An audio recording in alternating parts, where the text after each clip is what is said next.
আজকের গল্প আমাদের একজন রাজা, একজন সেনাপতি এবং তার ৩ পুত্রকে নিয়ে। রাজার একটি সোনালী আপেল গাছ ছিল। রাজা তার রক্ষণাবেক্ষণের দায়িত্ব দেন সেনাপতি আলাউদ্দিনকে। প্রতিদিন তিনি আপেল গুনতেন।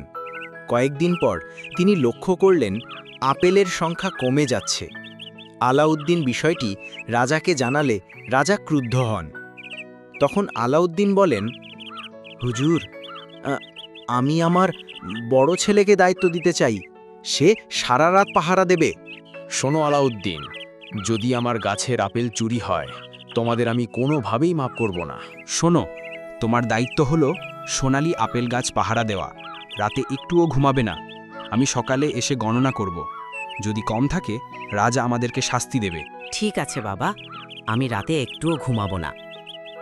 ছেলে বেরিয়ে গাছ পাহারা দিতে গেল, কিন্তু ঘুমে পড়ে গেল।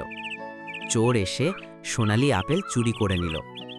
পরের দিন আলাউদ্দিন, হুজুর, আমার বড় ছেলে দায়িত্ব পালন করতে পারল না। আমি চাই এবার আমার মেজো ছেলেকে দায়িত্ব দিন। রাজা গর্জন করে, ঠিক আছে, তোমার মেজো ছেলেকে দায়িত্ব দিলাম। আলাউদ্দিন, দেখো ছেলে, তোমার বড় ভাই দায়িত্ব পালন করতে ব্যর্থ হয়েছে। তুমি কখনো এমন ভুল করো না। রাতে একটুও ঘুমাবে না। মেঠো ছেলে, না বাবা, আমি একটুও ঘুমাবো না। কিন্তু সে বড় ভাইয়ের মতোই ঘুমিয়ে পড়ল। পরের দিন আলাউদ্দিন আসেন গণনা করতে এবং দেখলেন আপেল চুরি হয়ে গেছে। আলাউদ্দিন লজ্জিত কণ্ঠে, হুজুর, আমার মেজো ছেলে দায়িত্ব পালন করতে পারল না। আমি লজ্জিত।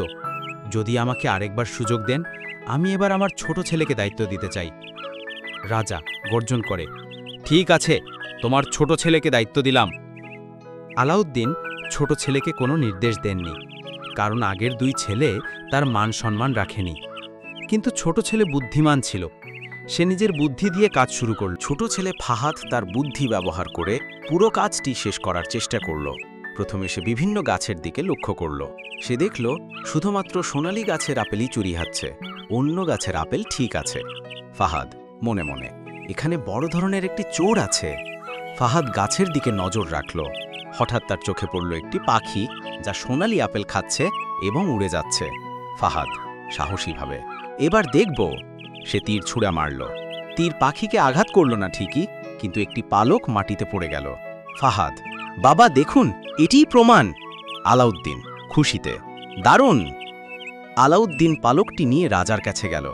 আলাউদ্দিন, হুজুর দেখুন, আমার ছোট ছেলে পাখিটিকে মারতে পারেনি ঠিকই, কিন্তু যে পাখি আপনার সোনালী আপেল চুরি করে নিয়ে যাচ্ছে তার প্রমাণ নিয়ে এসেছে।